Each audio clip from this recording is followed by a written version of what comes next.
There's only really one way that we can bring on Senator Warnick, and that's with this song right here. One bad apple don't spoil the whole bunch, girl. Give it one more try before you give up on. That's funny. That's funny. Oh, yeah, really, it could. Yeah, we've got 13th District State Senator Judy Warnick on the phone with us this morning. Good morning, Senator. You guys make me laugh. That's I think that cracked voice is probably because of all the smoke in the air. I think you're right. I'm past the time for sure. Thanks for some time this morning, Senator. We appreciate it. It's laughable, except that I think it speaks to a greater picture of who our governor is and how he operates. That's my feeling. How about you? Yeah, it seems to be all about the optics. Yes.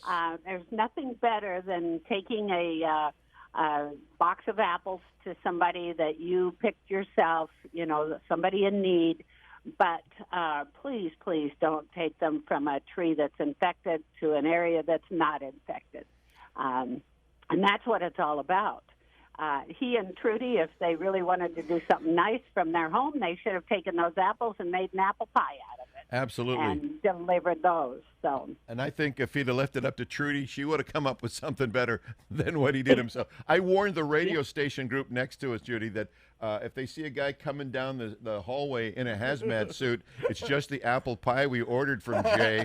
And they said, well, it won't be a white suit because you can't wear white hazmat after Labor Day. So. Oh, man. Well, what about the actual, the people up there are serious. They don't want apple maggots getting loose into the orchards. There's an ongoing fight all the time to prevent that. Do we think anything of substance will come of this? Well, you know what? I think it's an opportunity to educate the rest of us that those signs out there on the freeways and the highways about transport of homegrown fruit, they mean business. And so it is an opportunity to educate us. But I'm hoping that the governor will use his resources. He has admitted that it was a mistake. He has said yesterday in his press conference that he and Trudy donated to 3 food banks. He didn't say which food banks, and I hope he donated money, but rather than more apples. But I think it's a chance for him to take his resources and track down where those apples went, because they have to be disposed of properly as well. They can't be just thrown into a garbage bin or thrown into a tip where you're going to do some recycling or something. They have to be disposed of correctly. Yeah, the apple maggot has closed the door historically to our apple exports in some countries, and there's a tremendous price to be paid for that, and so we want to be able to send the message out that we have bug-proof fruit, and our governor really isn't contributing to our own demise here. You're right. Unfortunately, the word is out. Our office received calls from Kentucky, from Ohio, and it went on to Fox News. So, the word is out that this happened, and so I hope we can reassure our exporters that we're safe, that our product is good. Well, for a guy who ran on for the presidency on climate and understanding science, we seem to have skipped a chapter on plant husbandry, if that's such a word. Well, would you like to see him fined or anything like that? Do you think that's? That was that was the main gist of the article, that nobody's above the law. If I were to do that and I was caught, I would expect to be fined, because it is considered a misdemeanor what he did.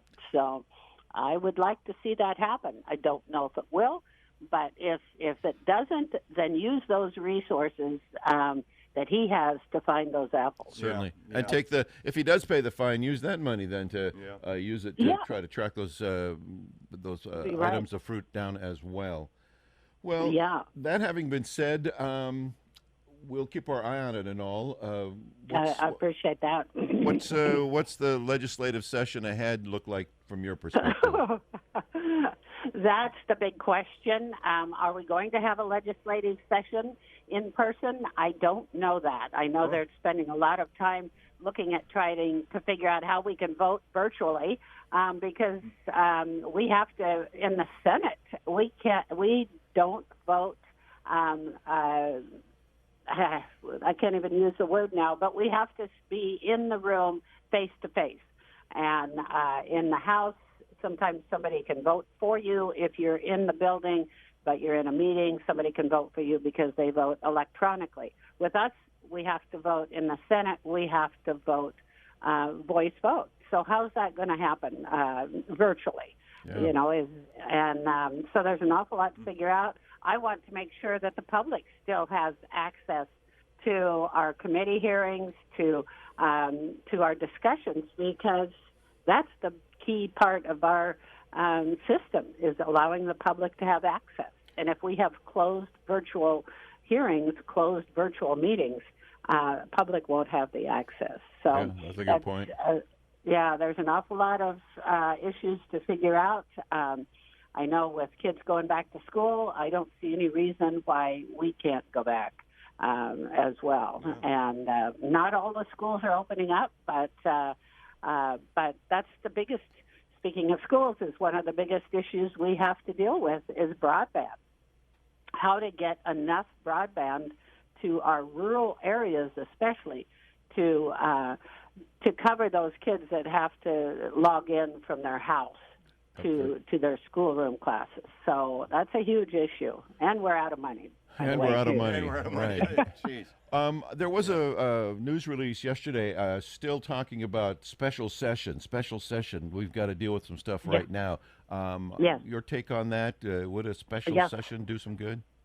I think it would.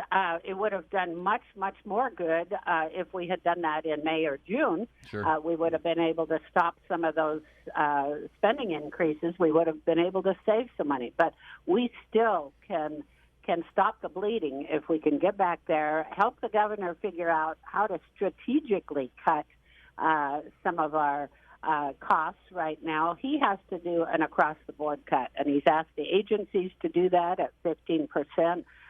But we could be more strategic, we being the legislature. Sure. So that's why we need to go. That's why we need to be there. And he has not been. He has not reached out to the legislature. He may have a few that he's talking to, but he's not talking to the minority party, to the Republicans. He's really not talking to us. He's too busy harvesting apples, so there you go. There you go. Well, we appreciate your time this morning. We had a fun way to bring you on. We're going to send you off with this, Judy. I love apples, so many kinds. Red and yellow and green on a vine. And with that, Hey, Senator Judy Warnick, thank you so much for your time this morning. Keep fighting for Thank those. you. Keep fighting for our growers in our I will. in our state. Yeah, good stuff. All right. Thank you very Yeah. much for your time.